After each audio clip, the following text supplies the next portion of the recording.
Hi friends, welcome. Bharathi Kannamma இன்னைக்கு எபிசோடில் ரோஹித் அவரோட ஃப்ரெண்டை மீட் பண்ணி பேசுகிறதுக்காக போகிறாரு. ரோஹித்தோட ஃப்ரெண்டு சொல்கிறாரு, காலையில் நீ தான் ஃபோனில் பேசுகிறேன்னு நினச்சிட்டு நான் மாமியார்ட்டேருந்து பணத்தை உஷார் பண்ணிட்டியா அப்படிலாம் பேசிட்டேன்டா அப்படின்னு சொல்கிறாரு. கேட்ட உடனே ரோஹித் ரொம்ப டென்ஷன் ஆகிடுறாரு. என்னோட பேர் ஏதாவது யூஸ் பண்ணி பேசுனியா அப்படின்னு கேட்குறாரு. இல்லைடா, நான் உன் பேர்லாம் யூஸ் பண்ணலை, மச்சான் தான் பேசினேன் அப்படின்னு அவர் ஃப்ரெண்டு சொல்கிறாரு. இனிமேல் ஏதாவது முக்கியமான விஷயம் நான் மட்டும் ஃபோன் பண்ணு, மற்றபடி எனக்கு ஃபோன் பண்ணுற வேலையெல்லாம் வச்சுக்கிடாது அப்படின்னு ரோஹித் சொல்கிறாரு. கையில் பணத்தை கொடுக்க வேண்டிய ஆள்கிட்ட கொடுத்துரு அப்படின்னு சொல்லி அனுப்பி வச்சிடுறாரு. அடுத்ததாக ஹாஸ்பிட்டலில் நடக்கிறத காமிக்கிறாங்க. ஜானகி அம்மா கண்ணம்மாட்ட சொல்கிறாங்க, எனக்கு ஏதோ ஒரு பெரிய பிரச்சனை இருக்குதுன்னு எனக்கே தெரியுது, ஆனால் ரிசல்ட்டில் எனக்கு ஏதாவது பிரச்சனை இருக்குது அப்படின்னு வந்துச்சுன்னா என்னோடய ஹஸ்பண்ட்டை அதை பற்றி எதுவும் சொல்லிடாதீங்க அப்படின்னு சொல்கிறாங்க. எனக்கு கொலஸ்ட்ரால் ஜாஸ்தி ஆயிடுச்சு, அதனால தான் எனக்கு மயக்கம் வருது அப்படின்னு சொல்லிடுங்க அப்படின்னு அந்த அம்மா சொல்கிறாங்க. அடுத்ததாக விக்ரம் பாரதியோட ரூமுக்கு வராரு. ஜானகி அம்மாவோட டெஸ்ட் ரிசல்ட்லாம் வந்துருச்சா அப்படின்னு கேட்குறாரு. அந்த ரிசல்ட் தான் நான் இப்போ எக்ஸாமின் பண்ணிகிட்ருக்கிறேன் அப்படின்னு பாரதி சொல்கிறாரு. பேசிக்காக எடுத்த டெஸ்ட்டோட ரிசல்ட் தான் இப்போ வந்திருக்குது அப்படின்னு பாரதி சொல்கிறாரு. அம்மாவும் இப்போ அங்கே வராங்க.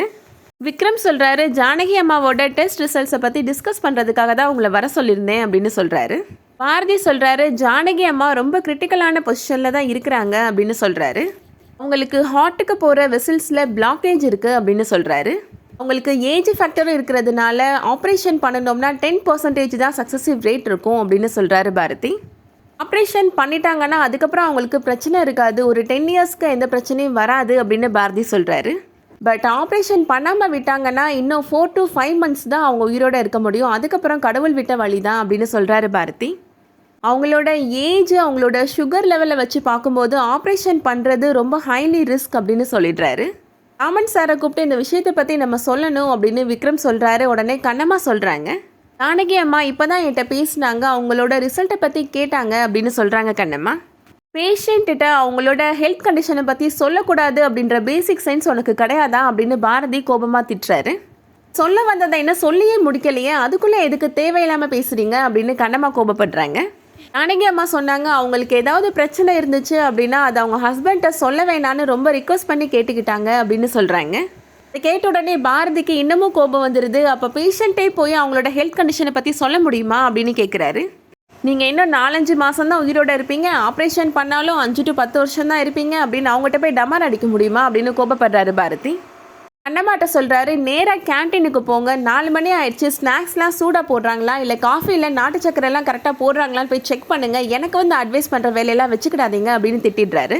அண்ணம்மாவும் இப்போ எதுவும் பேசாமல் அங்கேருந்து போயிடுறாங்க. அடுத்ததான் வெண்பா வீட்டில் நடக்கிறத காமிக்கிறாங்க. சாந்தியை வெண்பா திட்டிருக்கிறாங்க, நீ மட்டும் அவனோட காரை ஒழுங்காக ஃபாலோ பண்ணியிருந்தேன்னா இந்நேரம் அவன் எங்கே போகிறான், யார்கிட்ட பேசுகிறான் எல்லாமே கண்டுபிடிச்சிருக்கலாம், அப்படி மிஸ் ஆயிடுச்சேன் அப்படின்னு சொல்கிறாங்க. ரோஹித் இப்போ அங்கே வர்றாரு. கண்டிப்பாக சாந்தி வெண்பாட்டை போட்டு கொடுத்துருப்பா, அதை நம்ம எப்படியாவது சமாளிக்கணும் அப்படின்னு பிளான் பண்ணிட்டு வர்றாரு. குட் ஈவினிங் வெண்பா அப்படின்னு சொல்கிறாரு. என்ன வெண்பா, போகிறப்ப ரொம்ப சந்தோஷமாக குட் மார்னிங் சொன்னால் இப்போ என்ன கோவமாக நிற்கிற அப்படின்னு கேட்குறாரு. நீ ஃப்ராடுன்னு எல்லாமே எனக்கு தெரிஞ்சு போச்சு அப்படின்னு வெண்பா சொல்கிறாங்க. நீ ஒரு பணக்காரனே கிடையாது, நீ ஒரு ஃப்ராடு அப்படின்னு சொல்கிறாங்க. ஊரை சுற்றி கடன் வாங்கிட்டு கடனை திருப்பி கொடுக்க முடியாத சாதாரண ஆளு தான் நீ, எனக்கு எல்லாமே தெரிஞ்சு போச்சு, நீ உண்மையை சொல்லு அப்படின்னு சொல்கிறாங்க. எல்லா விஷயமும் தெரிஞ்சிருச்சா வெண்பா, நான் யாருன்னு உண்மையை சொல்லிடுறேன் அப்படின்னு ரோஹித் சொல்கிறாரு. யாருன்னா நான் ரோஹித் சாரதி அப்படின்னு சொல்கிறாரு. என்னை பார்த்தா ஒரு கடன்காரன் மாதிரியே அவனுக்கு தெரியுது, நீ இப்படிலாம் என்னோட இமேஜை டேமேஜ் பண்ணக்கூடாது அப்படின்னு சொல்கிறாரு ரோஹித். ஏதோ அவசர தேவைக்காக அத்தைக்கிட்ட 5 லட்சம் ரூபாய் வாங்கினேன், அதுவும் எனக்கு ஒரு ஃபினான்ஸ் பிரச்சனை அதனால தான் வாங்கினேன் அப்படின்னு சொல்கிறாரு.